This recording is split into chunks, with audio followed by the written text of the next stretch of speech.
Good morning, everybody. Welcome to Digital Identity Matters. Basically, this is an event brought to you by TechCabal and also VerifyMe. Actually, brought to you by VerifyMe and powered by TechCabal, just to cover all the conversations around the industry in Nigeria and how we could better be able to push the conversation of, at least we're moving into a digital economy. It's important that we're able to digitally identify everybody. I mean, there was a time when post office box or your post office address was probably the most important thing to most people. But now we live in a digital economy where verification of everybody's individual identity is very important. So we're going to be going to a few conversations today and generally having a robust conversation around identity, around insurance, around you, and around me. So we're going to get to know a lot about ourselves. So first, let's start with understanding what our host does and basically understanding what they're doing. So VerifyMe is building Nigeria's trust infrastructure by offering digital identity and verification services to a wide range of industries and the retail market. Licensed by the National Identity Management Commission, their verification services are available by API or via full service managed verification platform. So if you are a startup founder, you are in any company basically that generally needs to verify their users in any way, you should speak to VerifyMe. And if you're also on the other side and you also just want your verification to be seamless, you should also speak to them. That is the beginning part of it, just trying to understand what VerifyMe does. And basically they will be, want to say thank you for them for putting this together. You all know TechCabal. TechCabal is the, you know when you hear all those adverts and you say powered by, TechCabal is powering this event today in terms of putting the logistics together. There's a whole team of people in the background. I'm looking. If you notice, I'm looking down. I'm looking at several screens. So yes, I'm conversing with all kinds of people from every part of the world. So I want to thank the TechCabal team for doing the infrastructure around the conversation that we're having today. So we're going to be having this conversation, and it's not just going to be me. I'm going to be having with a few people. The conversations we're going to be having is really right around why insurance is important for the growth of Nigeria's digital economy. We were just having some conversations before we came online about the insurance system in Nigeria, why it isn't bigger, and also the conversation around our myths and basically our trust system. Also, you want to look at it as we're very religious people who would rather say God forbid than actually, prepare for those eventualities that always eventually happen one way or the other. So I'm not going to be doing that alone. I'm going to be joined by a panel. Very distinguished panel, by the way. We're just going to have those conversations and be able to dig into the matters today. So first of all, my name is Tunji Andrews. I will be moderating the conversations. I run a company called Our Bar.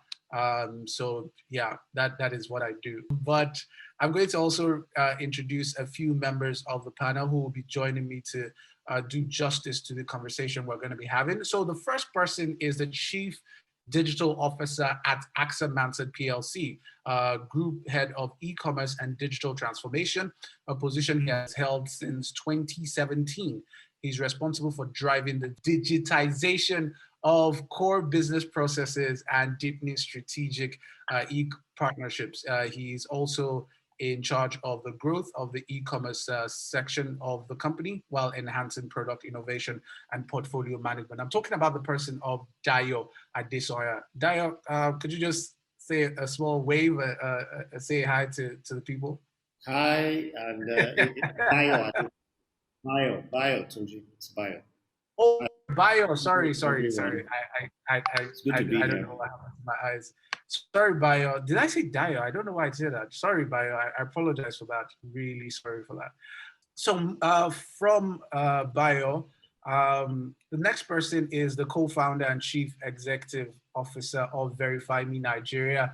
He's responsible for fulfilling the company's vision and mission and developing strategic solutions for long-term growth. He has served previously as VerifyMe's chief operating officer, a seasoned expert in systems engineering, enterprise and solutions architecture business. I'm talking about the person of SCA Aguile. Did I get that right? You did. SCJ Aguile, perfect. Yeah, take a bow. Yeah, because it's not easy to get it right. That's a good one. Yeah. You know, I struggle with names from your part of town, and I know a lot of people there, so I'm wondering why. It's weird, but yeah. So okay. Last but not least, and probably the chief Oga of the panel, this person builds and operates ventures.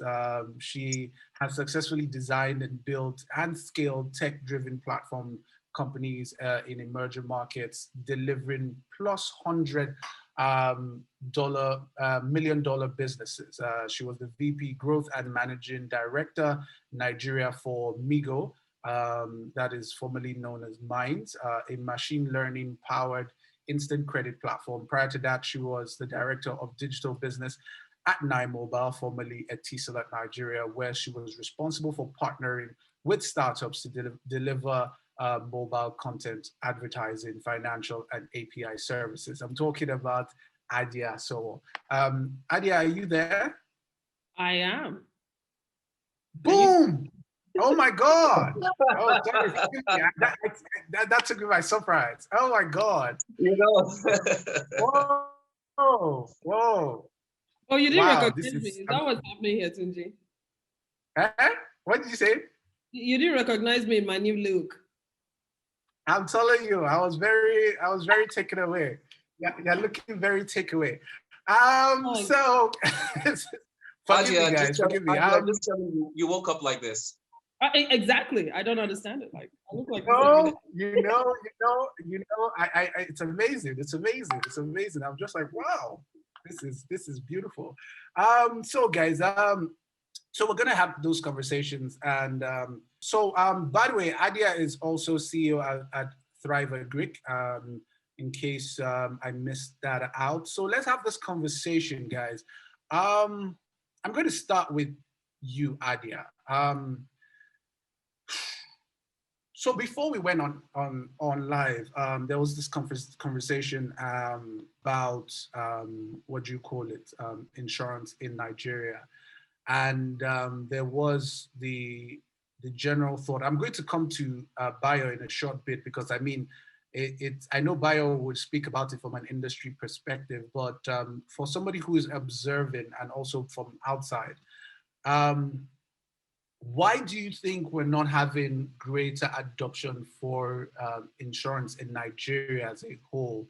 Because I mean, we all know that you know the thing that they say, and everything that can go wrong will go wrong, and we do see those things consistently. We see on social media people coming and saying, you know, trying to crowdfund for people who have sicknesses, and you know they could just have health insurance prior to, you know, people their cars get burned or stolen, they could have just had car insurance.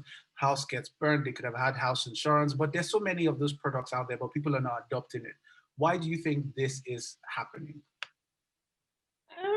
Thanks, Tunji. Happy to be here. Hello, everyone. I think that insurance is a product that carries quite a bit of sophistication. I think it's like when you're trying to have a discussion about insurance with a user versus having a conversation about payments or even credit, which is slightly more complicated. Those are in a different arena compared with insurance. And also, I think that the mindset of an ideal insurance buyer has to be, you have to have something to protect, right? Where even the possible eventuality of losing that thing, right, really outweighs your ability to get that thing back. You know what I mean? It has to be a significant enough loss where, you know, your approach to your ability to risk it, right? You're really running away from it. And I find that at the sort of middle class, maybe bottom of the pyramid type of level in Nigeria, those mindsets are not pervasive, if they even exist at all, right? So it's really, and you alluded to it, right? You said, you know, why would, when you can say God is in control, why buy insurance? You know what I mean? Yeah. And look at even the country's reaction to COVID, right? I could get COVID, but I will surely die from hunger, right? So I'm going to step out anyway. I just think that there are some prerequisites, right, in terms of the holistic financial system, right? All of which feeds into the philosophy of an ideal finance, an insurance buyer, which don't exist. You know what I mean? If you don't have a house that can burn down, or if it's someone else's house, what's your own? If you got the furniture, if you didn't buy the furniture that's in your house because you got it from your community or a family member, what's your own?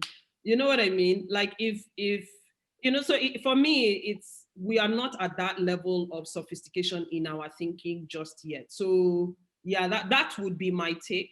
And I say this again, having sold or attempted to sell insurance and failed, right? So I am speaking from some experience, having tried to insurance to users, right? Because there were lots and lots of conversations I had when I was at 9Mobile with every insurance company in Nigeria, right? But the prevailing part of those propositions was the telco should pay for the insurance and then gift it to their customer.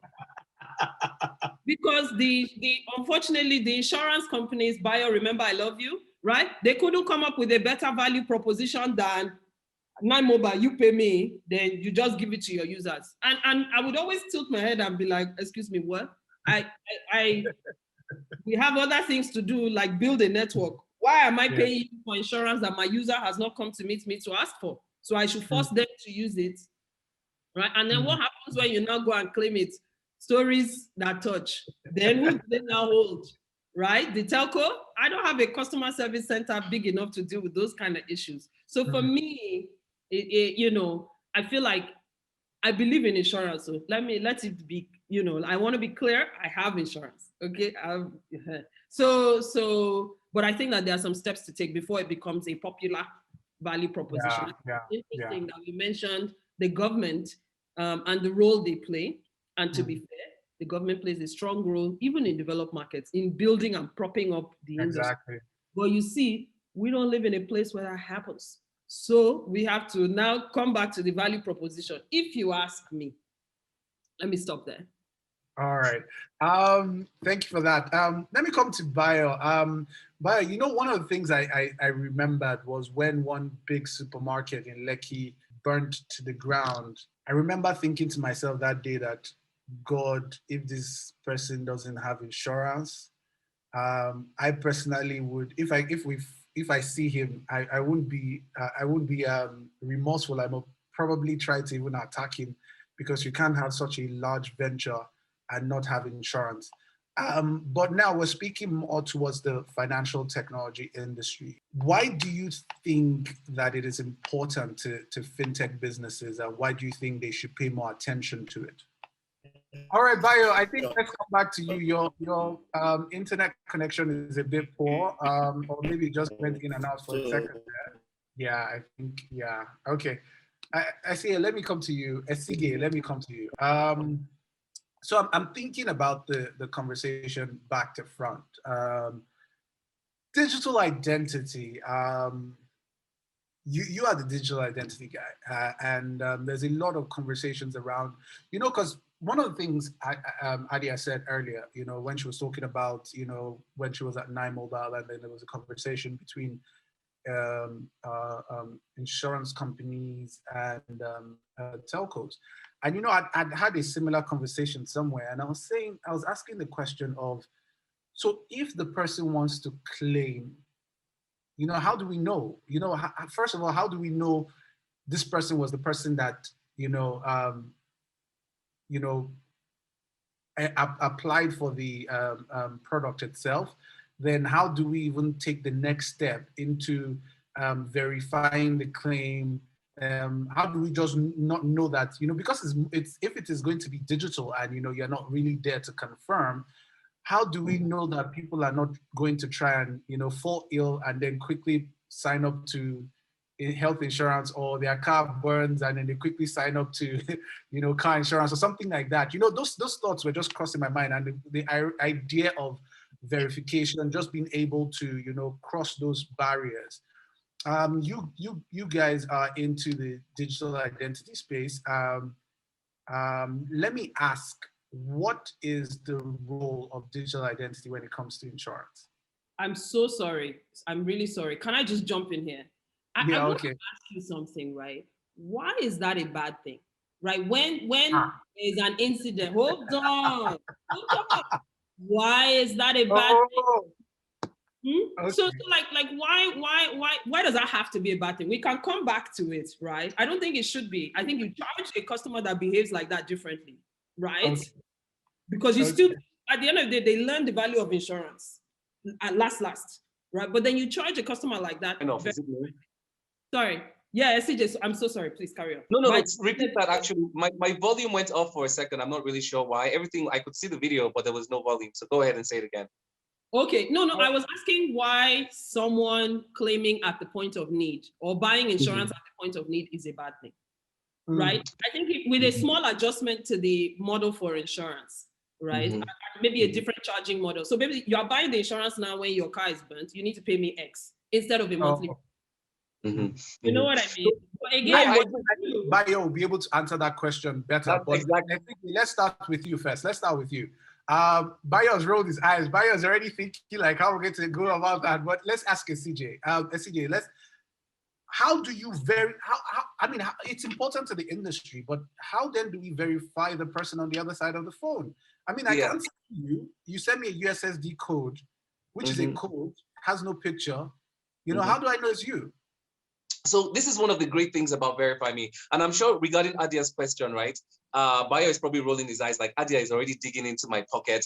And we are 5 minutes into this conversation, right? But I would tell you this, right? So this is one of the reasons we have CBN Tier 3 compliant and anti-money laundering compliant verification services. And this is why what VerifyMe leverages is your trusted identity that the government, or your foundational identity that the government has given you. And even when we use your functional identity, we use anti-money laundering and CBN Tier 3 compliant ones that actually bounce off of your foundational identity, which is NIN. So for example, the other ID products we have are driver's license, BVN, and other very powerful functional identities. Now, so the first thing is the first layer of making sure that the person applying for that is actually even a real legal identity. The second thing with companies like ours, and we've had to innovate, is how do we come up with products that can now make sure that our customers, like, so for example, an AXA Mansard is secure.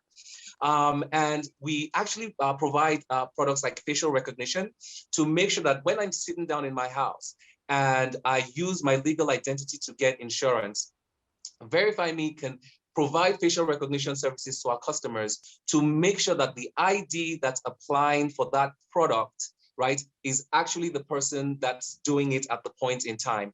And this is really one of the things that closes the credibility gap for us, right?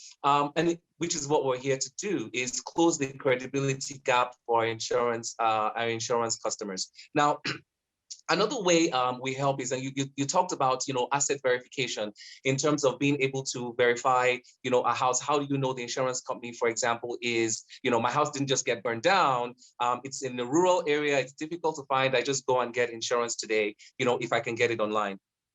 This is why actually, and, something very interesting that has come out of our we call it verification engine, is as we started to do address verifications for about 16 banks across the country and do tens of thousands of address verifications in a month, we also found out that we could verify our insurance customers' assets. So somebody, for example, who applies for health insurance, for home insurance or car insurance, VerifyMe has the ability to verify our insurance customers' assets in all 772 local governments in Nigeria, except where there's an insurgency. So this is one of the ways we're closing the gap. Now, it doesn't deal with the question of, the issue with recovery. Of course, a lot of our insurance, customers or claims also use us at the point of claims. So they also check at the point of claims as well.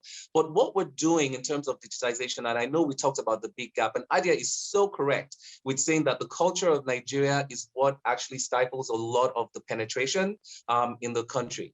But if you even look at the 1% set, right, of people who are actually buying insurance in Nigeria today, which is maybe about 8 to 10 million people, because we have about 1% penetration on our population, right?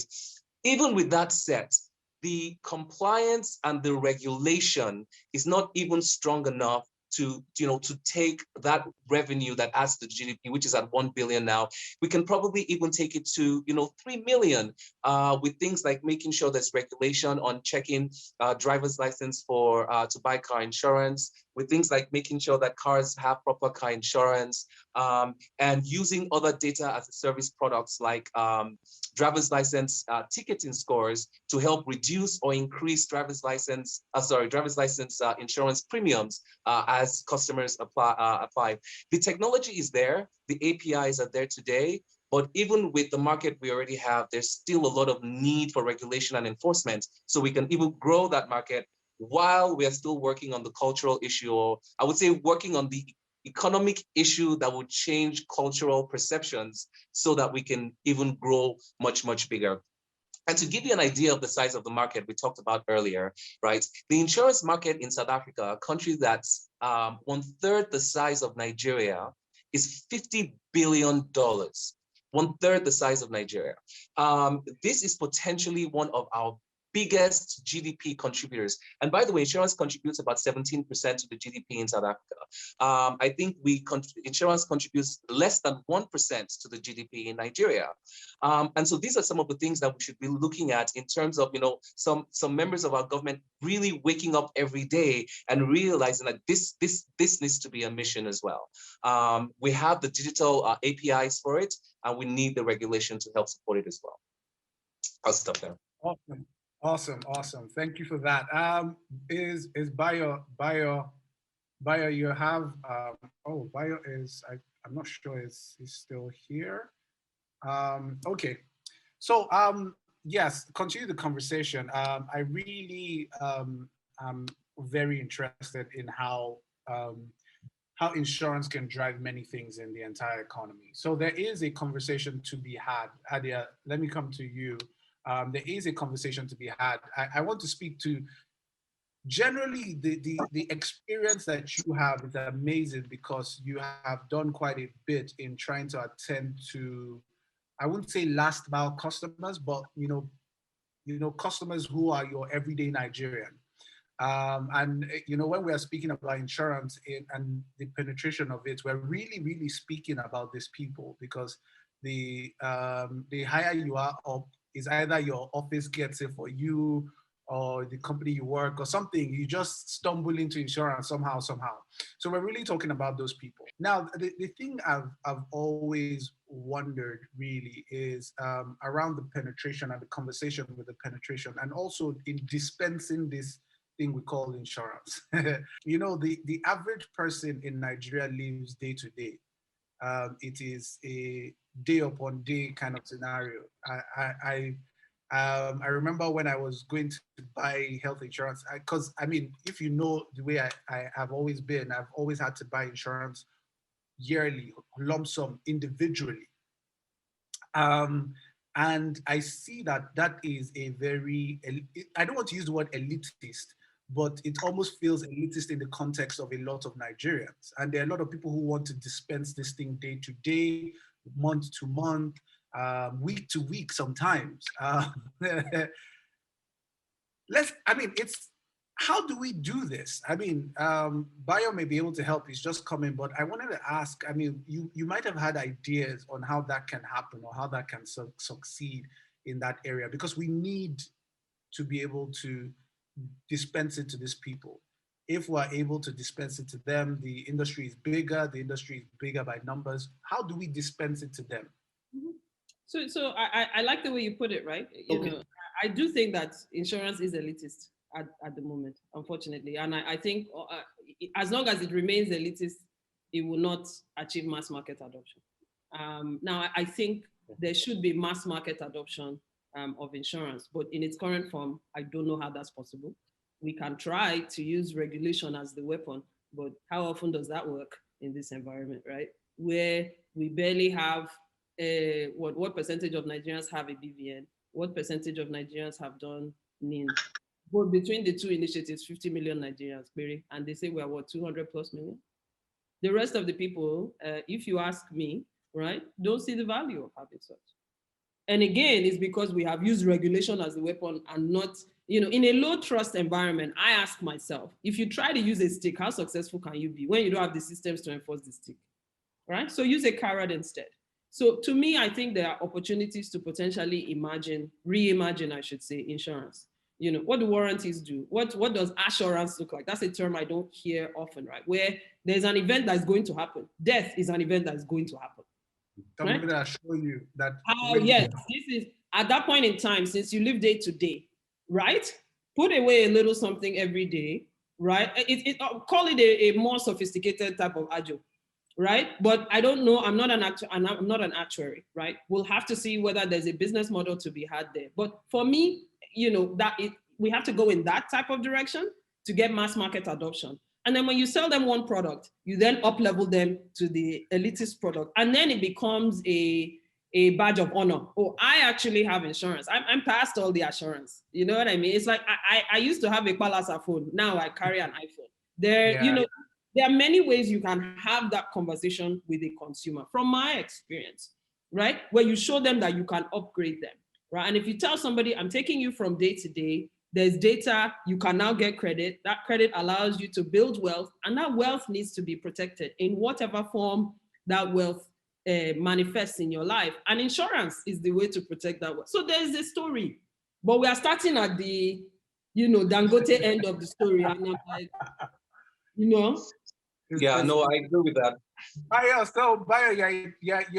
are you here with us now? So yeah, again, my apologies to everybody. I'm switching between 3 different internet providers. It's never happened before, so I don't know what's going on this morning. No Wi-Fi insurance, Bayo. I have insurance for my Wi-Fi, insurance for my wireless. So that's why I have multiple ones. That's insurance for it, right? That's what Nigerians do. Get redundancy instead of insurance. Yeah. Just very quickly, Adia has explained. You know, I don't even know if I can explain better what I will speak. I'll speak for my company, right? That's what we are trying to do, and we have done something along those lines before, not even just one.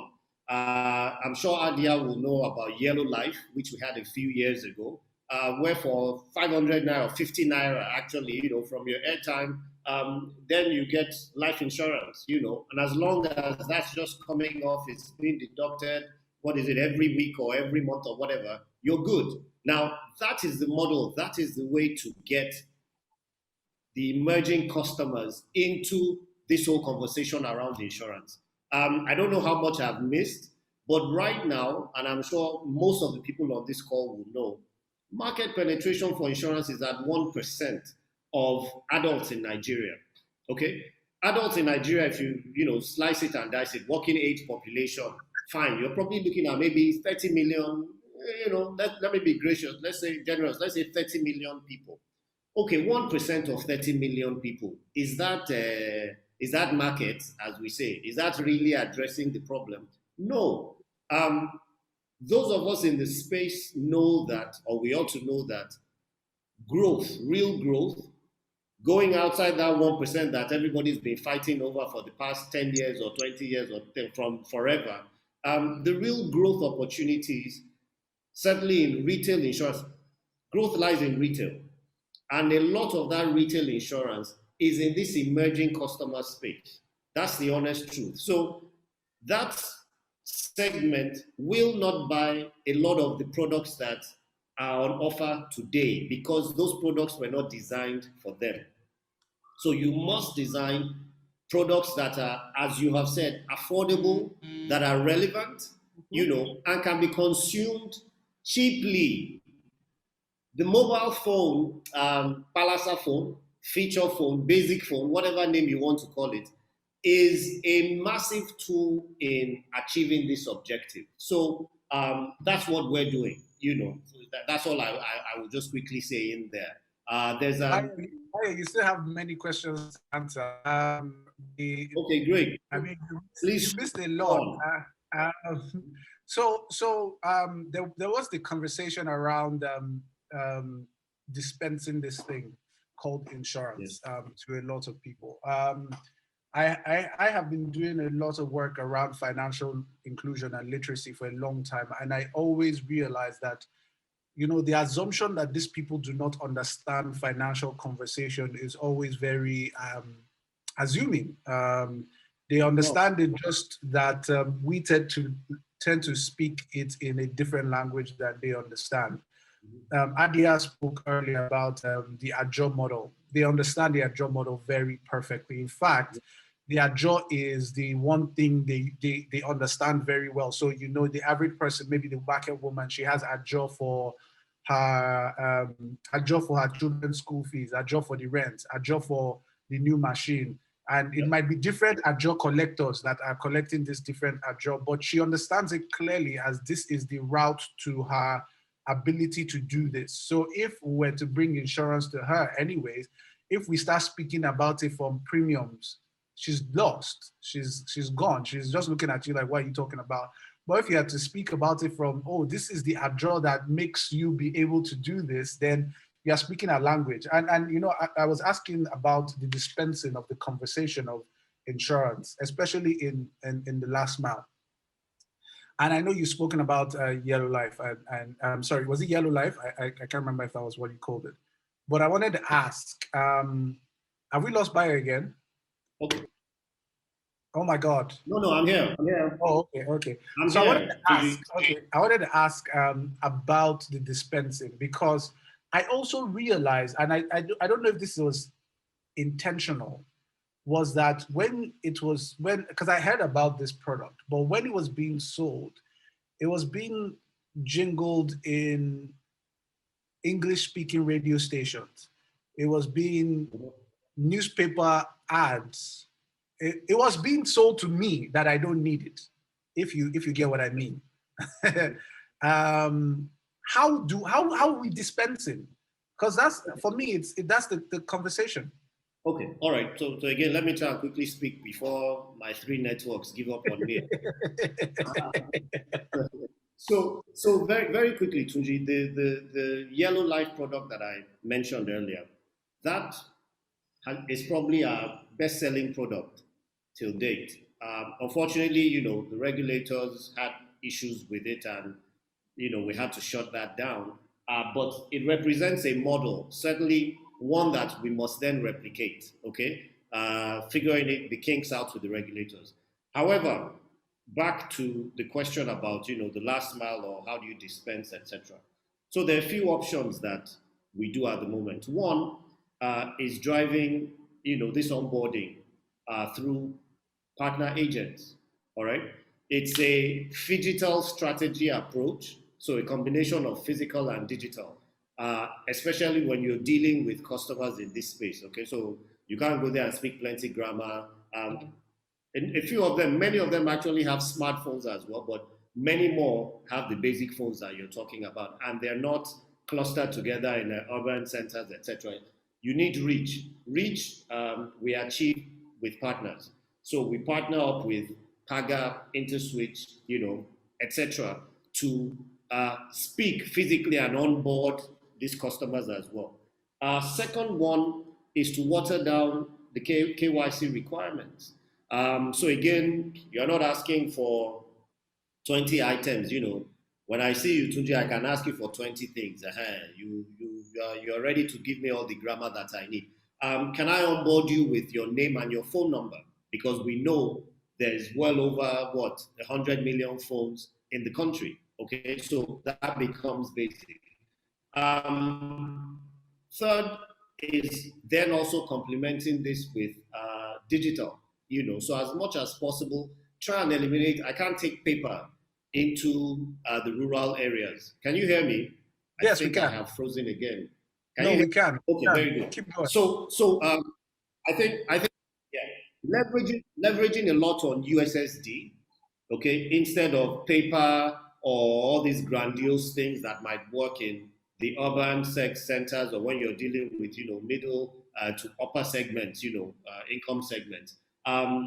Those are the approaches. Lastly, why not use scratch cards as well? So programs that encourage people, so you partner up with the people, understand scratch cards, they understand airtime, they understand punching numbers into their phones, etc. That's the way to go. That's what we're doing. Solid. I really appreciate that. SCJ, let me come to you, because this entirely, this just segues to you in every way. Lower KYC means at least ensuring that whatever KYC requirements are given are authentic. How do you ensure this? Exactly. Yes. Well, so that's good. That's good. So that's why we're a KYC services company. And that's why we're licensed. That's why we're regulated. And that's why we're compliant with Nigerian data privacy protection and AML and CBN Tier 3. So we do not use authoritative sources of identity that do not have the highest standards of integrity. So that's the first thing, right? It needs to meet all those standards. So any customer that is using our trust infrastructure is guaranteed that is a legal identity that has the highest standards according to Nigerian law and even international law in terms of the way it's collected and the way it's linked to biometrics. So we don't use forms of IDs that are not linked to biometrics, because those ones, you can change your identity. And let me just add, Bio didn't mention that we are actually one of the onboarding partners as well. He mentioned Paga and others, but we are the digital onboarding partner also for AXA. And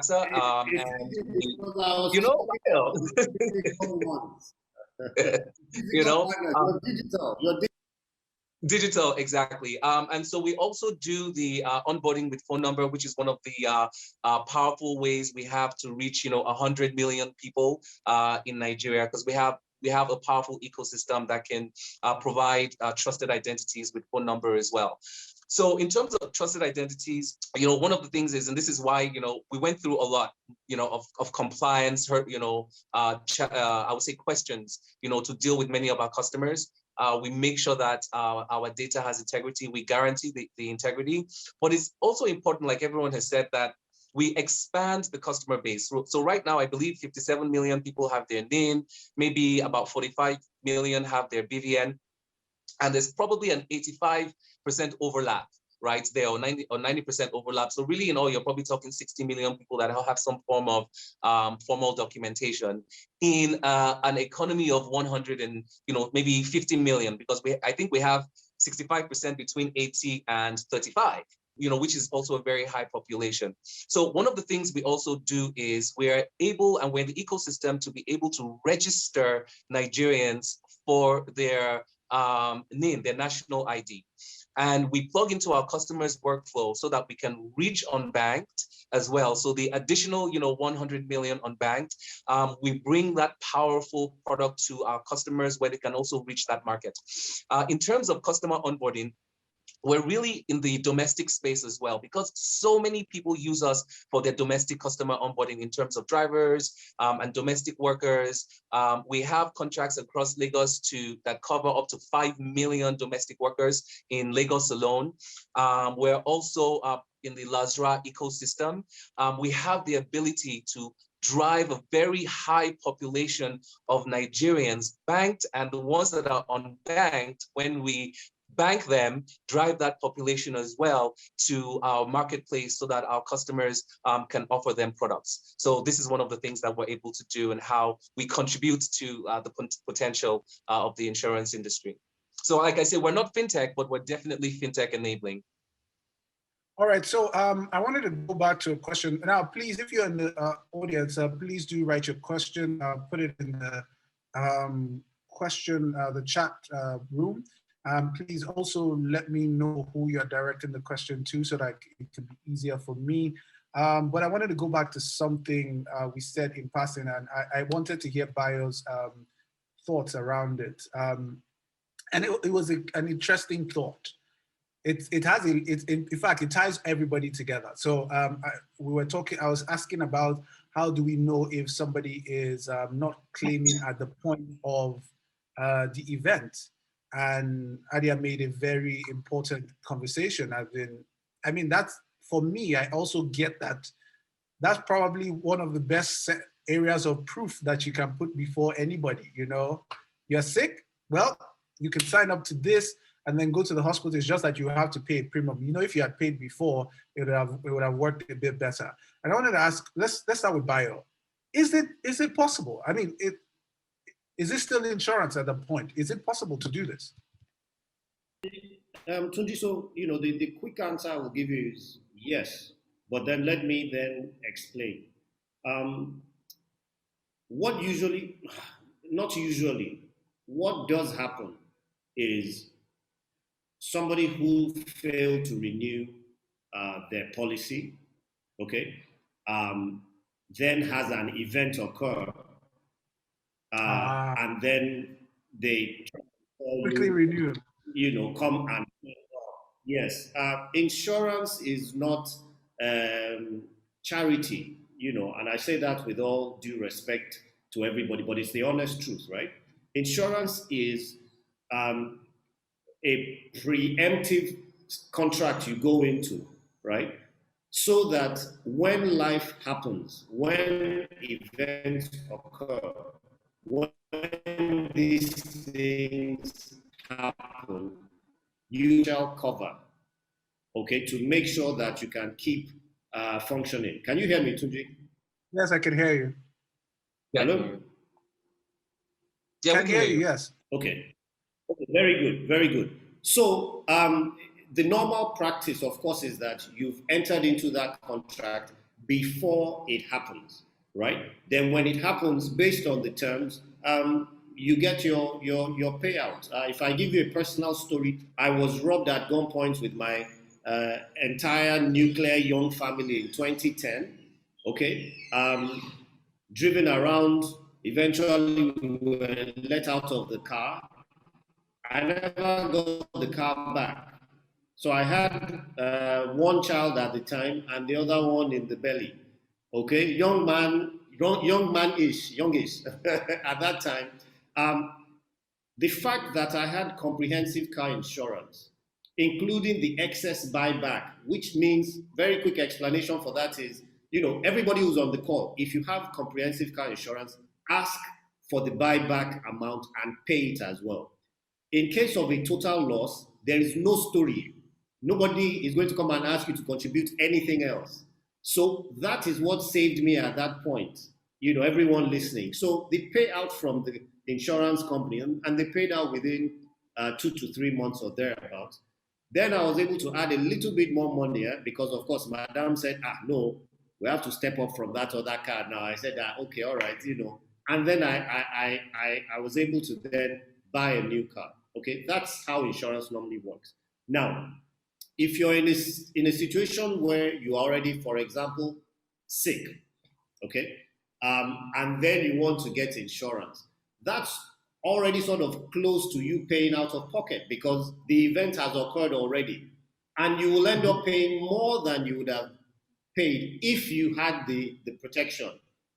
Do you understand? So this is the point. You can get the insurance at that point. The premium that Adia talks about is then that, yes, you're already sick, no problem. I mean, like us, we have our partner network of hospitals. No, go to the hospital, go and get treatment there. You are going to pay out of pocket now, right? And then your insurance kicks in after. That is that premium. If you had paid before, you would be paying far less. And the premium is available for you to pay. We have policies that you can pay weekly, you can pay monthly, you can pay for quarterly, half yearly, or annually, depending on the size of your pocket. So this is part of the response that we also are giving to address, this problem of insurance, like Adia said at the beginning, where, it's clearly like an elitist concept. Why am I going to pay you 100,000 naira today? Why can I not pay you, 100 naira daily? Why don't you just take it out of my account, which we also have now? You said, it's a standing order, direct debit. Just set it up, forget about it. Is it 50 naira? We take it like that, so that when the thing happens, you have policies where you pay 1,000 naira, and it can cover you, provide cover for up to 100,000 or more. That's a good deal. Absolutely, absolutely. I'm pretty interested in the conversation. Now, I'm seeing a lot of questions coming in, and I want to start asking those questions. I think, Bayo, you are the one to answer this, because I think there's a regulation issue. Some people are asking, is it possible to have a pension plan combo with health cover? That's not the way the question has come, but it's been asked by multiple people. So I'm saying, let me ask it like this. Is it possible to combo one with the other? Because, okay, everybody, I'll ask the different questions, but this is the one I see that is repeated. So, and the question is, can you combo both? Especially looking at it from the last mile perspective. The straight answer is that because there are two completely different, you're talking about two different regulatory environments, PENCOM versus NICOM. Okay, and if you look into it as well, pensions is the money you put away, for your retirement. The funds are in there, and you're supposed to then be able to access them when you stop working. So at the moment, no. And we used to have a pensions, a pension fund administrator within our group, which we've divested from at the moment. But even when they were with us, the regulators were very, very insistent, and very clear. It was almost, in fact, not almost, it was literally, these are two separate companies. So keep accounts separate, keep customers separate, keep everything separate. Even your marketing and your communications, keep them separate. All right, that's the regulatory environment that we're in right now. So the answer is no, you can't do that at the moment. Couldn't you use agents? You said something about onboarding agents. Couldn't your onboarding agents do that? So they would sell you, what they can do, right, is they can then offer you the opportunity to buy either an insurance policy or a pension plan. I mean, so that can happen, but they are selling you two different products, not together. I'm trying to make that distinction. Okay, yeah. Okay. If you walk into, if you come to us now and say you want to buy a pension plan, we can recommend, you to any of the PFA. Thank you for that. It was very clear. So let me ask the questions that I'm seeing in the chat. This is Abimbola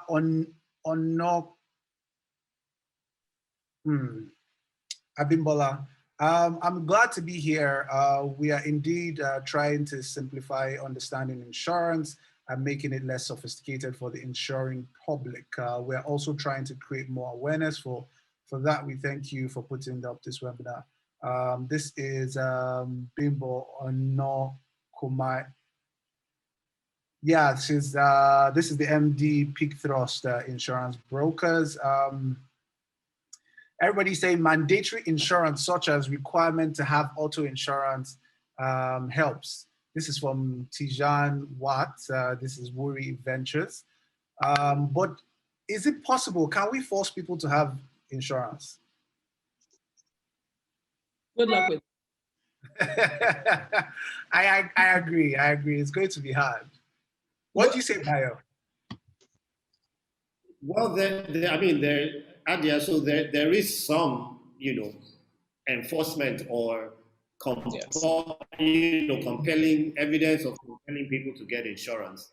If you're driving around without any type of insurance cover and something does happen, usually when it hits your pocket, third-party insurance is 5,000 naira, right? So between that, and that provides some level of cover for the other person in the accident. So not for you directly, but at least you get some cover for any damage you might do to, the third party. If it happens that you don't have any cover, you will spend more than that 5,000 naira. By the time you've done that once, twice, three times, usually people then try and comply. The other problem we have, though, along that line, is to say that unfortunately there are some unscrupulous operators in the market who will then take advantage of people to sell. So the man is here or the woman is here. Yeah. Yeah, and so let me see if I can add a little bit to the enforcement side of it, because one of the things we know is there are two areas where we can leverage enforcement today. So and I think I was talking to Bayo about this earlier, about 1/3 of the cars in Nigeria, I think maybe there are 15 million registered that we know of, have car insurance, right? Yeah. Essentially the revenue there through regulation can even be threefold. Another place is where we could have regulation is you can sell car insurance in Nigeria today without needing to verify that the person you're selling car insurance to has a driver's license, right? So in Nigeria you can buy car insurance without a driver's license. In many places that's not even compliant. These are so many areas for regulation that will have instant impact on the GDP and for organizations that we're not even enforcing today. So I think that there are a lot of cultural hurdles for us to get the full benefit of insurance in Nigeria, but there are also regulation hurdles that are low-hanging fruit today that we can accomplish to get to a certain point in insurance. Yeah, but who stops me from driving around with a dent in my car? Yeah, but not a dent, right? But LASMA stops you. Hold on, it doesn't stop me. I have an accident with somebody, right? You bash my car, I bash yours, whatever. We get out, we fight. When we're tired of fighting, everybody drives their dented car away. I don't really think people need to understand that is a very strong proposition, even against the cheapest form of insurance. Because with that one, I walk away and I've spent zero. So even your 5,000 that you think is not a lot of money, sit down there. I mean, you can even delegate the fighting, right? Delegate it to your driver, get some area boys. That's probably going to cost you less than third-party insurance, which may take, you said with your expedited process, it took 3 months for you to get your money, Abi. God knows what the non-expedited process takes. And if it came from an unscrupulous insurance provider, right? So I don't know, my point of view here, I'm trying to help you. No, I agree with you, but remember that also the regulation and the enforcement also includes the verification to be able to catch fake insurance policies that are sold. The enforcement of when you stop somebody in the streets, in terms of Lagos or any other state, being able to make sure that they have insurance and it being mandatory. But I agree with you, right? We need to have the government culture and infrastructure so that the type of regulation and enforcement works, right? For me, I think digital identity is a critical foundation if insurance has any hope of mass adoption. Exactly. If it is going to succeed in any way. Yeah. So before we even talk about just say even the basic financial services, you need digital ID. Yeah. Of course, payments being the most basic of financial services, and accessible data. Yes. Right? Yes. Both of which are the domains that SCJ is working. If you don't have those three things, right, I think we're going to continue coming back and forth and looking for ways to force people to buy insurance. Right? Yeah, no. I also think that we need to continue to lean into this, I don't really enjoy the word localization, but exploring the context, like you said, you don't need to have a driver's license to buy car insurance, right? That is just an unfortunate local reality of this environment. So what other ways can we enable the use, consumption, and understanding of insurance? But for me, like I said, the fact that I can hit someone's car insult their ancestors and walk away spending zero is still a stronger proposition for me than buying insurance and dealing with the house. I'm just saying. This is why they keep us on the road in traffic for too long. Nobody's going to stop me if I have a everybody shouted, do you think it's my fault? Yes. Yeah. Nobody. No, it's happened to me. It's happened to me. Someone has hit my car before, and I just didn't want to deal with the stress. I just didn't want to deal with the stress of the insurance. But to add to what Adia said, we look at it in terms of technology stack. Identity is really the bedrock of everything, right? Which is, what we provide, and then through enrollment services, we're trying to grow the number of people that even actually have the identity so they can join the market. The next step is payments, right? So identity enables payments, really. And then for us, the third part of the stack is now also the data that Adia talks about, which is, and I think Bayo talks about, which is the additional information you can get on the driver's license, the driver's license reports, the driving history, potential credit scoring for higher value insurance products, which is kind of like the third stack for us as well. Where VerifyMe is very powerful and where we enable our customers is on the identity stack, which is the first stack, and also the data as a service stack, which is the third stack. Now, because we don't compete with our customers, we don't get involved on the payment stack. So we're not a KYC company that's going to say we move money, because payment companies are our customers as well. And I find many companies in Nigeria trying to do that. They're a payment company, but they want to do KYC. And I feel in the long term, it's not going to work. We are a Nigerian KYC company looking to be a $1 billion company from the market. But yes, we do have the identities and we do have the data. And to date, the truth of the matter is 5 of the top 10 insurance companies in Nigeria actually use our products. Yeah. So I want to. If I can jump in quickly, can you hear me, guys? Yes, we can hear you. We can hear you. Could you just quickly? Yeah. Okay, so we've talked a lot around, and Adi has made the point very, very wonderfully about motor insurance, right? When we're talking about enforcement, CJ again said, in many foreign countries, you can't get car insurance without a driver's license, which is one way of making sure that you're even, in quotes, a safe user of the road. And that's how it's kind of like a soft enforcement. And that's a model as well that we might want to look to adapt to our own purposes here. But if we go away from car insurance, ladies and gentlemen, and life and health insurance are 2 areas that unite all of us. Not everybody has a car, okay? Some people they don't mind. I bash your car, I will get out and fight. Or if you're like a CJ, you're like, man, I don't even have the time for this wahala. Let me just go, okay? But we will all fall sick at some point. If you do not have enough money to pay at the point when you are sick, then problem will start. So that's one. Likewise, say that again, Adia. Is that a challenge? I can give you an equally creative response for healthcare.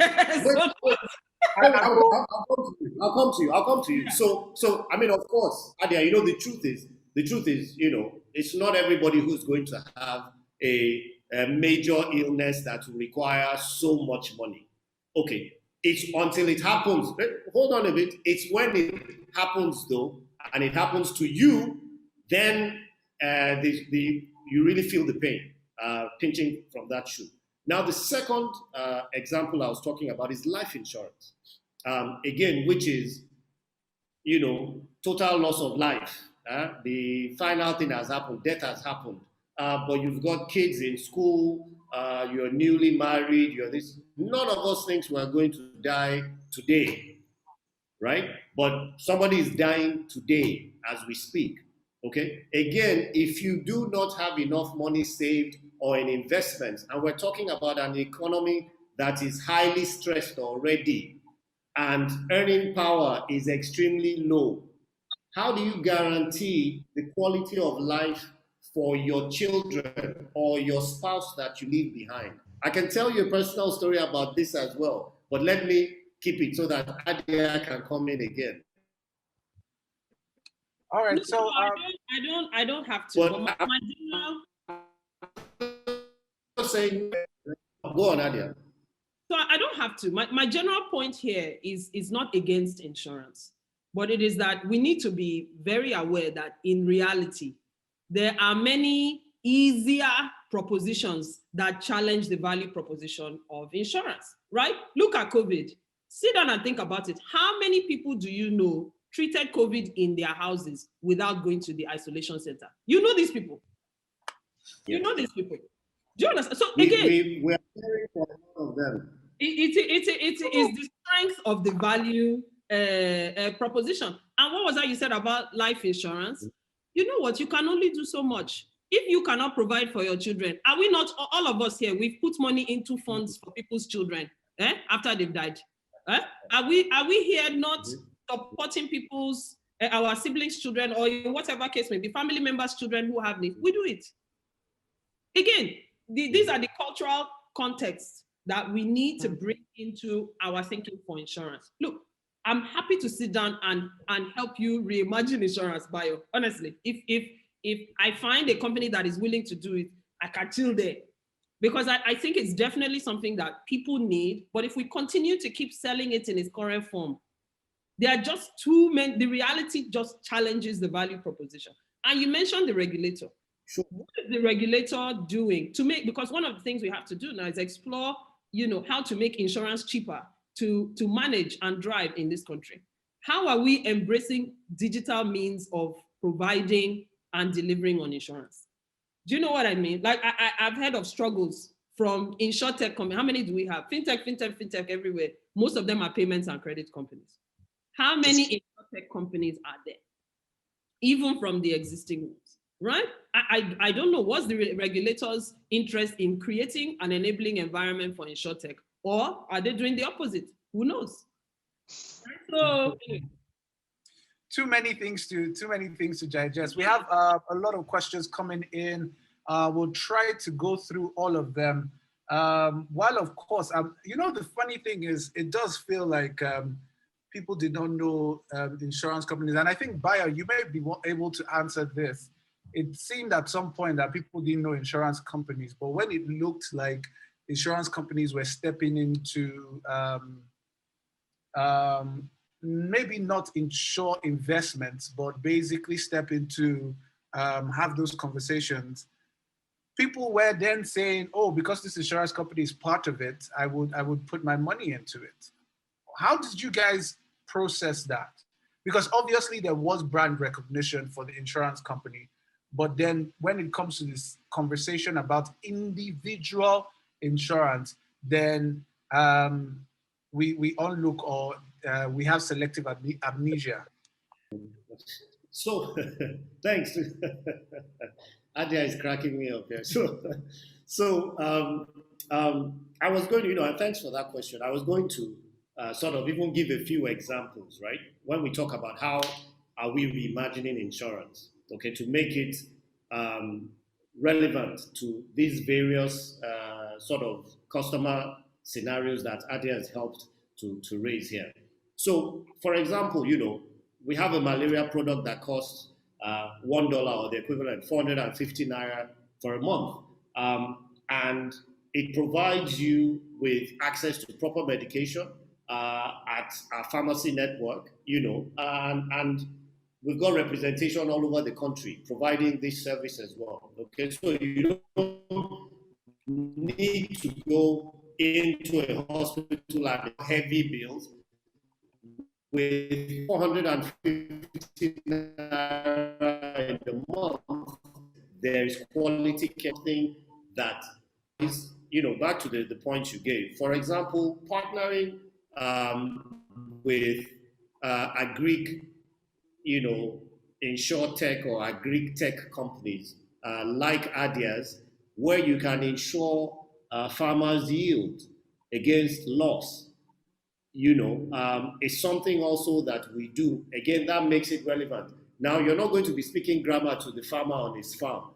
That's not his business, really. His core, focus is these crops that I'm putting in the ground here, what's my yield and how much am I going to be able to get for it with very thin margins. So in the case of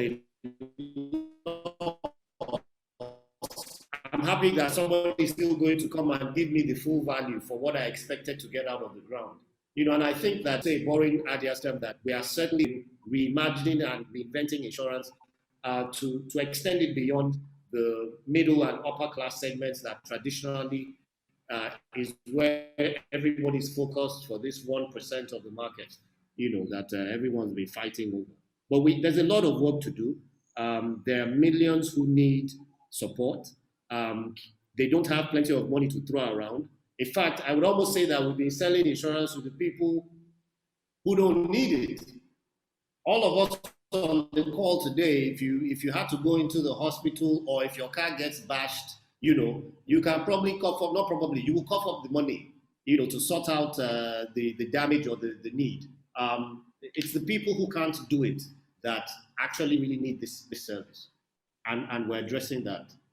I'm pretty pleased, Bayo, that your firm has this services now. Because I remember that was many years ago when I was speaking to you guys about getting health insurance. Even me, I just thought to myself, you people are high for me. I'm here. But I like the fact that it's evolved. It was like, I was like, I'm still like this. I'm not making that kind of money. So, but I'm really pleased to hear that. And dispensing is always a thing keen to my heart. So I'll be taking questions. Now, this person is asking, okay, I want to answer your questions, but I'm not sure if I do like the fact that I'm seeing anonymous attendee. I would like to have your names so that I can, ask the question appropriately. So this is Rugba Karika, who's saying, hello, I appreciate the conversation being had. What is the possibility of, like I said, combining affordable HMO health insurance with a pension scheme? I think we've already answered that. She says, or he says that this would improve adoption. Teresa says, what is your take on future of affordable micro healthcare insurance? I think we've also answered that. Andrew Iyaji, it says, what is our job, please? Hey. Adia, please help us on, do I know? I think it goes by many names. To be honest, I don't even know what it is in Urobo, and I'm sure we have it in Urobo. But I've heard it called Ajo. Esusu, exactly. So Ajo, Esusu, same thing. Yeah, it's I was almost caught there. Yeah. This I've missed that. Let me go to Chibuike's question. Says it is always good to learn from others and what they are doing, all right, so we can replicate and scale up in terms of mass product or market adoption of insurance, especially health insurance. Is there an African country that has done it that we can learn from what they are doing and how they did it? Bayo, I'm coming to you on this. Ghana is our next door neighbor. They do not have our GDP. They do not have our size. They seem to be far ahead of us in the conversation of micro pensions, micro insurance. Why, Bayo? It's this Chibuike's question is amazing. Why? Help me. Okay, so I would say that there are different regulatory environments. Okay, in the two countries. I don't know can you still hear me, Tunji? Yes, we can. So I will just put that down to the different economic and regulatory environments. Yes, different economic and regulatory environments in those countries. Before we started the session formally, we were having this conversation about even South Africa, right? And CJ made the point that. Did we lose Bayo there? I think we did. Wow. Okay, we've lost Bayo. Hopefully he comes back. And the internet has been acting up lately everywhere. So I feel for Bayo. From Andrew Yaji, who is asking that how. I'm back. Oh, okay, Bayo. Awesome. Do we want to try with your video off? So I didn't finish. Adi, are you sure Bayo wants to do that? Okay, I'll put that off. Hopefully that helps. Can you hear me still? Yes, we can hear I you. can hear you. So I was talking about the chat we had before the session. Before the session started, where CJ made the point about South Africa also having a higher penetration, market penetration for insurance, even though there are only 60 million or thereabouts of them. And as we were saying, there are several contributory factors. The economic situation of the country is a major one in terms of disposable income. So that's major, and that doesn't, it's not really about how many you have. It's what can they afford. Regulation is also a major part. All right, so now we can take the question. I'm sure Bios, go ahead and switch your internet. Andrew Jai is asking, how and from where do you obtain your data for verification from? Okay, and I think the question was how and where do we get our data from? Yes, yes. Okay, that's a very good question. So Nigeria has licensed ID verification organizations, and we're one of the few. The Nigerian Identity Management Commission is the authoritative source of identity and foundational identity for all Nigerians, while all other organizations like CBN, NIBS, FRSC, or Passport are functional IDs that bounce off of that. We are licensed directly by NIMSI, and we are also licensed directly by FRSC. So we have a direct contract with driver's license as well to bring driver's license products to the insurance industry and insurance community. So the how and where is that we are a direct source licensed company in Nigeria to help close the credibility gap to fintech so that they can onboard customers at a very fast rate. Awesome. So there's a lot of questions for him to come back. There's everybody wants Bio. We need your internet backup because I'm here. Awesome. I'm here. All right, let me go back up and start the questions again. Yeah. So this person is saying, okay, this is more company-wise. So Adeyemi Adegbayi says, I've seen an interesting insurance model with Pineapple from South Africa, where they return a percentage of insurance premiums when unused. I think this could be an interesting model to consider in adoption by the mass market. Why don't we see more plans like this in this market? So it's more like insurance/savings. Do you, Bio, is there any thought around that? Or does the regulator even allow this? There are currently savings-linked insurance products as well here. So maybe I don't understand the question properly, but today you can buy insurance plans that also double up as savings plans. For example, we've got bonus life insurance, which essentially you buy insurance for a period of time, and God help us all, as we say here, if nothing does happen to you in that time, you get your money back with the interest that's accumulated on it as well after the tenure. Okay, so that's one example, and there are others as well. Even instant plan and lower amounts that you can use to save. Life savings insurance is there as well.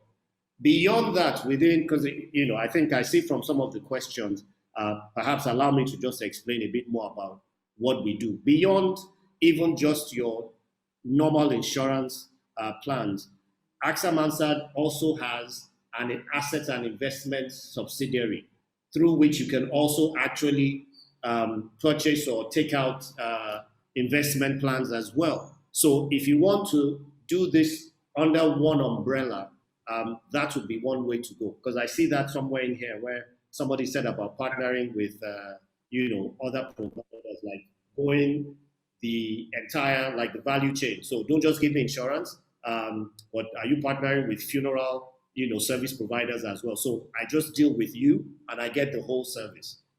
That is something that we already have very, very clearly within our health business. We have this also within our investment business, where we're partnered up with even fintechs. You know, there are a few of them, FindReach, and even what was it? Oh God, the name escapes me now. But you know, a few of them, and we're bringing in more. Okay, so that you can, from your plans with us, you are also within a larger ecosystem where you can do other things as well and diversify.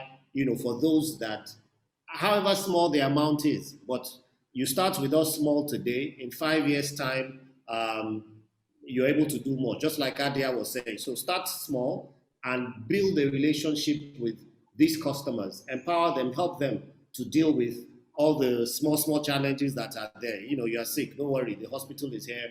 You get care from there. Tell us how they didn't do you right, we'll sort you out after. That's the kind of partnership that people are looking for. We're trying to provide it. Chaka is the name of the other partner I was trying to. Okay. Bio, just before please, let's connect later after this conversation. I wanted to ask, Jude Atebe is asking, Esege, we are an SME and identity verification of our clients has been a challenge. How do we get on using your service for KYC? Fantastic. You know, go to verifyme.ng and you can contact us there. We have a very robust API ecosystem. You can get different forms of ID verification, including additional forms over API like address as well, because addressing for locationing and even for recovery is also very important to a lot of our customers. Depending on you, many of our customers can plug into our API within days. It's a REST API system that uses a standard format that many companies, basically it's just standard to use out there. So it's very easy to connect to us. VerifyMe.ng. If you want to look at our API documents, go to verifyme.ng/docs, and our API library for everything, NIN, BVN, driver's license, including, by the way, the ability to onboard customers using a phone number, because we also know that the customer base for people who are on SMS is probably 100 million as opposed to 20 or 30 million for the smartphone user base. So it's quite easy, verifyme.ng. We look forward to hearing from you, by the way. Thank you. I want to ask both Adia and Bayo this question. Adia, from the business perspective, this is Oloko Olayinka. Adia, first to you. This person is asking that I appreciate the conversation that's been had. Someone trying to bootstrap an insurtech company, what advice do you have in circumventing the problem of regulation? And as a piggyback question, can you create a standalone product that both the user and big insurance companies can service? So half of the question is Adia, then the second question is Bayo. I have bad news for you. I do not think regulation can be circumvented. I think you should come up with a different plan. You have to just recognize the regulator that you have and find a way to work with them. And if you are unable to do that, find something else to do, right? But any approach that involves circumventing regulation applies too much risk, and your time and energy is better spent elsewhere. Amen. And so let me add one thing to what Adia says, because this is also very important. One of the things I've realized, especially as and I'm sure Adia and Bayo attest to this, as business owners in Nigeria or people who lead companies, is that we need self-agency, right, in engaging our government. So you won't circumvent regulation, but what you can do is to begin to look at organizations, your chamber of commerce, industry associations, to get in the conversation so that government can shape the right regulation so that industries can grow at a fast rate. You won't circumvent, but you can engage in self-agency so that we can engage our government and get the right type of regulation that we need. And I would say industries can grow. I can't even tell you you get at a fast rate. Well, exactly. Baby Thank you, steps. Adia, for that reality. It's true. It's true. So industry can grow. Whether it's fast or not now is even a different situation, but we definitely need the self-agents. I agree. But please do not ascribe your aspirations to your regulator in any way, shape, or form. That is a hope endeavor. So I would say if you are a smart enough person to be looking at InsurTech, you can apply your mind elsewhere if you don't like it. All right, Bayo, the second part of the question is, can you create a standalone product that can both service to users and big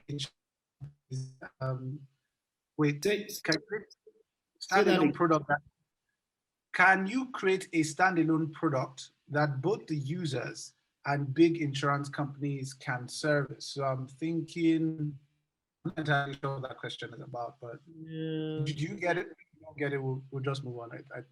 I just got lost there somewhere in the question.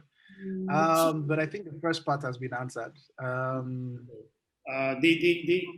know, that, a standalone product that corporates and individuals can use.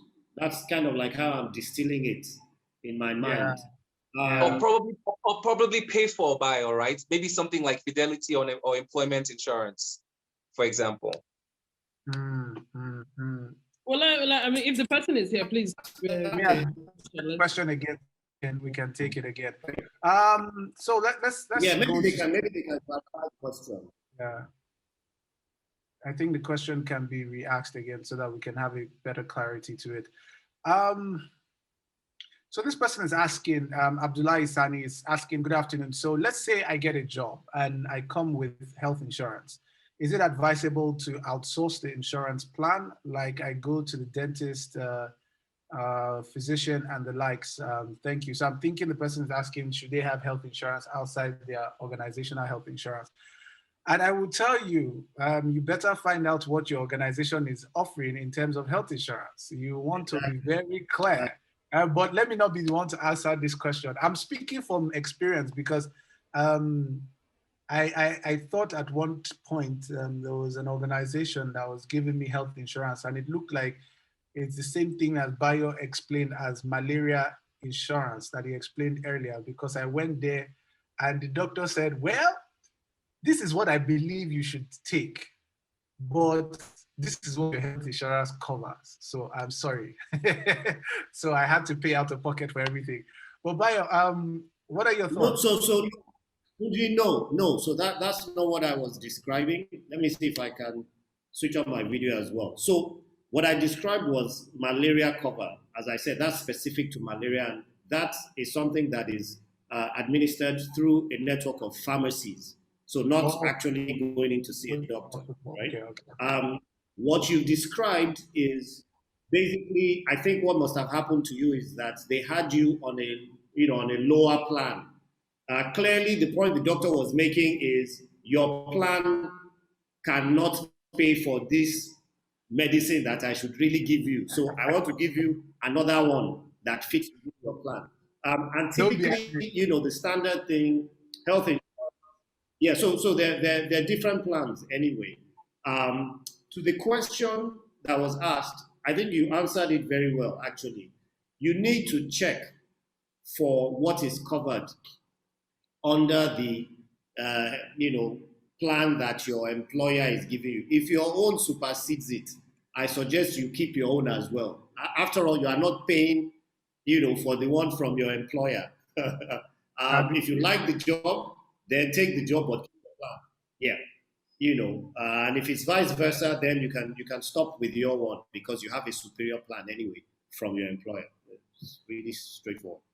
All right, so guys, there's going to be a few poll questions that will be coming up, and I hope everybody in the audience can please just quickly answer the poll questions.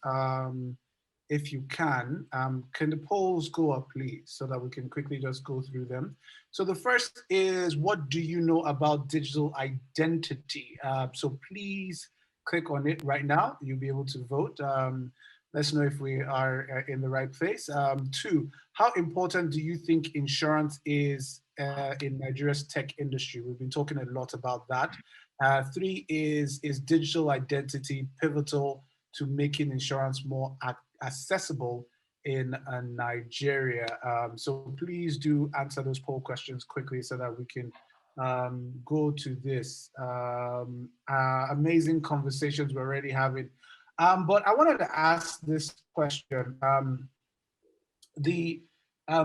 So Adia, your new venture, does insurance make it easier for more smaller companies to roll out and be able to cover some form of risk? I know that it's minimal. It's not something that you can cover industry wise or your entire yield wise, but at least does it present some form of, will I call it succor, at least when you're looking at the bottom line? You want it to, you expect it to, but you actually really don't know until the incident occurs. Happens. And then you now attempt to make it clean, right? And at that point in time, the rubber meets the road, right? And you now, either are working with a partner that is willing to pay out, or a partner that is adding friction to the process. Which unfortunately, our insurers, your reputation is not great for actually paying out. So I think there could be a lot more trust in those relationships, right? Of course, I know that there are people that try to make fraudulent claims all the time. That's all well, right? But it's very tough for a business to have made that investment, and then on the other side of an incident, there's now because you have salaries to pay, you have statutory requirements to meet, and so on and so forth. So yeah, let's just say, it's one of those things where when there's a test, and if a partner fails, I'm looking for a different partner in the hope that you get somebody that gives you what you. So the experience so far is mixed. Absolutely agree. And the question on the other side is always about how the identity makes that, identity management in those kind of scenarios. Because things, SCJ, you have your work cut out for you. I do. I don't envy you, but there's always the conversation where it's where you put the most work that you're able to get the most money. So I hope your sleeves are rolled up. Oh, you're even wearing a polo shirt, so you don't need exactly. Yeah, don't worry. We plan to be a unicorn. And it's been great for us. Like I always tell people, something surprising that happened last year because of also because of COVID is we are literally seeing month to month 30% transaction growth from our insurance and fintech customers, because everybody understands how important digital identification is today. From a risk perspective, from a compliance perspective, from a recovery perspective. So it's a very good space for us to be in right now. We're growing significantly. We have a lot of partners and customers. And yeah, we're definitely looking to do more, but we're looking to get involved in regulation so that the entire ecosystem could be better. Like we say, what we really want to do is not just push an identity to our customers, but we're interested in building a KYC service infrastructure for our country. We're building for Nigeria, and that's what we want to do. Oh, okay. So I think Okolo Olayinka is back. There was a person who had a previous question and says, I mean a middle ground product that onboards users and the okay, I'm lost again. Joy Ajuluku. Joy says, Joy says to the insurance speakers, speaking to Bayo, what are your thoughts on banks having insurance against fraudulent bank transactions? What are the technicalities to make this either impossible or possible? So I'm guessing insurance against fraud. And this of course is a wider conversation by insurance against such insurance against, I want to put my money somewhere, can you de-risk my insurance and my investment? I know we've not started talking about this I'm sorry, I know we've not started rolling out these products as an industry, but are there conversations about it? Okay, thanks, Tunji. So, and I wanted to even, I saw the poll, and I was going to say that the second question there, I think I didn't get a chance to fully respond to it when we started. But, which is, is insurance important to the growth of the digital economy or something along those lines? Yeah. As do organizations, as do even the telcos, anybody who is uh, delivering services or providing services, leveraging on technology, right? And innovation sits within that economy. Now, why would insurance be important to that segment? I was trying to tell a story when we started, so let me try and do it this way. Maybe if I can get it in now. The first event that we sponsored when I joined AXA was a fintech event. And I remember I said then, when I got up to speak, that everyone in the room, all the entrepreneurs, there was a hackathon as well, on the program. I said, everybody in that room, the fintech owners, staff, entrepreneurs, they're all superheroes. And what do superheroes do? Superheroes go above and beyond to make the lives of the rest of us better. They fight for our freedoms. They bring, in this case, innovations. They are transforming our lives. So the digital economy is leveraging off of a lot of the reforms that started 20 odd years ago, 20, 21 years ago within the banks and the telcos, what brought the same reforms that brought mobile telephones into the country, etc. And within the last 5 years, the pace of change and transformation is it's phenomenal. Now, you want those organizations, we want them to keep doing what they're doing because it benefits all of us. And it cuts across all sectors: health, entertainment, finance, agric, Adia is here, etc. and all. You want them to be able to continue to operate and to do what they do. Now, last year, and we're still in it, we're still in the middle of the pandemic, right? The pandemic has wreaked havoc, decimated the economy. We can't afford another lockdown because how will people eat and all? And on top of that, you had the NSAS protests as well, which led to also loss of lives, right? On a far lower scale than the pandemic, of course, but also loss of property as well and economic opportunity, to a lot of small business owners. That's life happening. And I remember during in the aftermath of NSAS, a few people, put up posts trying to get support and donations for small business owners in their areas that were affected. I remember a video from Surulere, a friend of mine organized one effort like that, and they got money together because the guy's shop was completely destroyed. Okay, that is life happening, right? The event I spoke about in 2017 was organized by Bolaji Fini, who's a personal friend, founder of Right Click and co-founder of Impact Hub. Unfortunately, Bolaji isn't with us anymore today. Again, that's life. Life happens.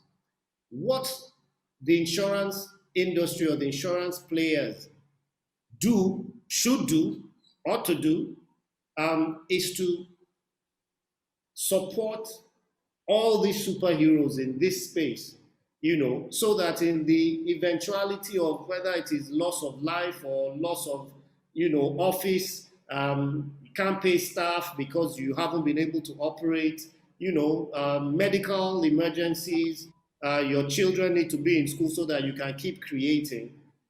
That's what the insurance plan does. So are we important? I would say yes. And I encourage everybody on the call, there are different, we've established now that there are different plans. We have small, plans for small SMEs that are as low as 52,000 naira per annum, even lower, actually, even lower than that, depending on what you then want to cover. Are you covering just your materials, or are you covering both human and material resources, and then etc. to what tune? So I encourage everybody who is on the call. Everybody is doing great things. We need you to make it. It's difficult living in this country. You are one of the people or the sectors that are making it easier, right? So help us to help you. So to help us. That's what I would say. All right. So I want to take our closing remarks. We still have a lot of questions coming in, but my job is to make sure we stay in time. I'm sorry, I would not. I see your questions, and they're really great questions, asking all sorts of things, but I can't help this one. This one from SO, I must ask. Bio, this person is asking 2 questions. How do insurance companies solve for people who have had ailments from birth? And then the second question, why did the regulators shut down Yellow Life? What do regulators suggest is the best way to reach consumers at the bottom of the pyramid? For the first question, I think I actually responded to that in the chat. So for all insurance plans, right, there is a need for full transparency. That's what the insurance company requests for. So in the case of health insurance, you have to disclose. This is the thing, okay, so that you come to equity with clean hands. Yeah. Disclose. There are preconditions that are excluded, some that can be included, that can be discussed, but you need to come clean first and then let the company then come back to you. It may be a case, kind of like the example Adia gave at the beginning, right? Where, okay, I'm already sick. Is it wrong for me to still want insurance? No. But like she said as well, the trade-off can then be, all right, we need to give you a customized plan because, this is also based on use. If you already have a condition, you're going to probably need, there are people that have conditions where they are on medication constantly, right? Those medications cost. There's a cost attached to them. They have to be sourced. They have to be provided. When COVID period now, so restricted movement, ideally you have to deliver, right, the meds to these people. So you're going to have to build all of that in. All I will say is come clean first. Let the company know exactly, what you're bringing to the table. Then they can respond to you. There is no closed or shut door, permanently shut door, I would say, right? For the second one, I think, the issue was around essentially kind of like creating a different currency, right? So, you're using airtime to then also be providing insurance services.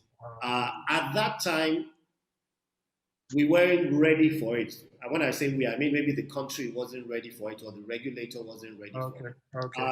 But that was regulatory environments, yeah. Yeah.